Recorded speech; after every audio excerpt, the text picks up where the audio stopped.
Hello, Sidra over at Nacho Analytics asked me to send over a quick demo of adding goals in Nacho Analytics under the new setup process. So here we go.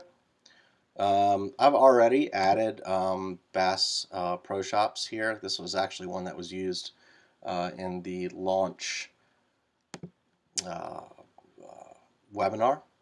And so I figured I'd use that one. It seemed to have a good amount of data, but not too much to push it into premium territory. So I'm going to go ahead, since I already have the ID, I'm going to put the name of the site in here. Hit continue. It's going to ask me for the UA, which I've already got in my clipboard. Hit continue. So once we get there, you'll see it says we've discovered 2 goals for your new property. And then it gives you this link to set them up. The link is actually just to Google Help, which if you've got any experience with it, you probably know it tends to cause more questions than answers.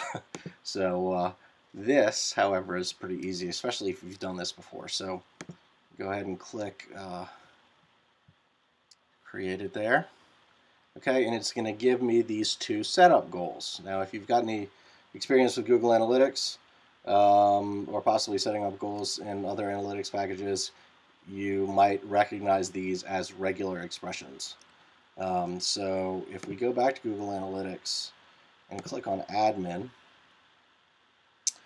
and then we go into Goals, all the way over here under the View, Create View column. And we get in there. Of course, I don't have any goals in here. I click on New Goal. And it's going to ask me a few questions. So it asks me what kind of goal it is because there are templates for these. So if I go back here, let's see if I can tell. There's a shipping billing confirmation view, and then an order shipping billing confirmation view. The first one that I set up was a little more clear than that. But let's just call these a purchase. Let's use this one.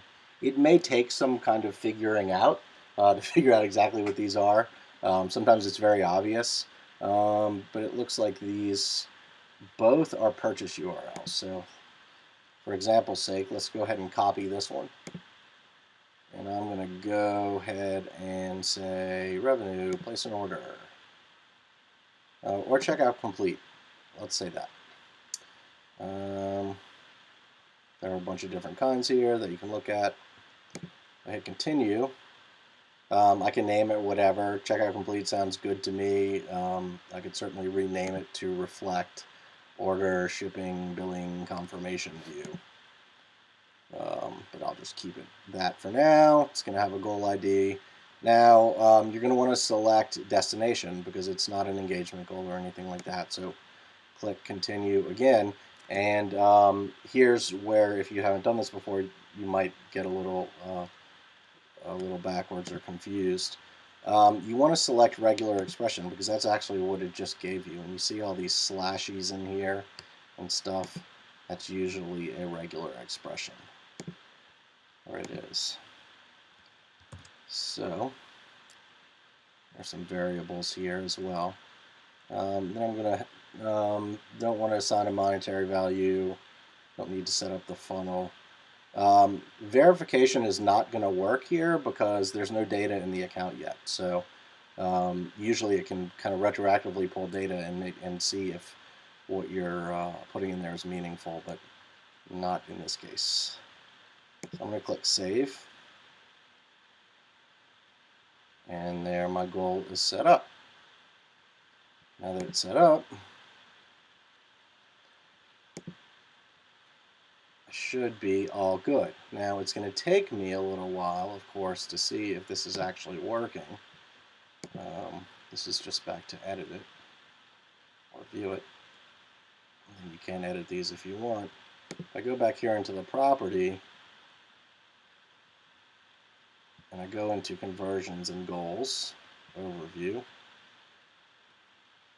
it's going to show me, well, it's actually not going to show me, I guess because there is no data there. Oh yeah, here it is.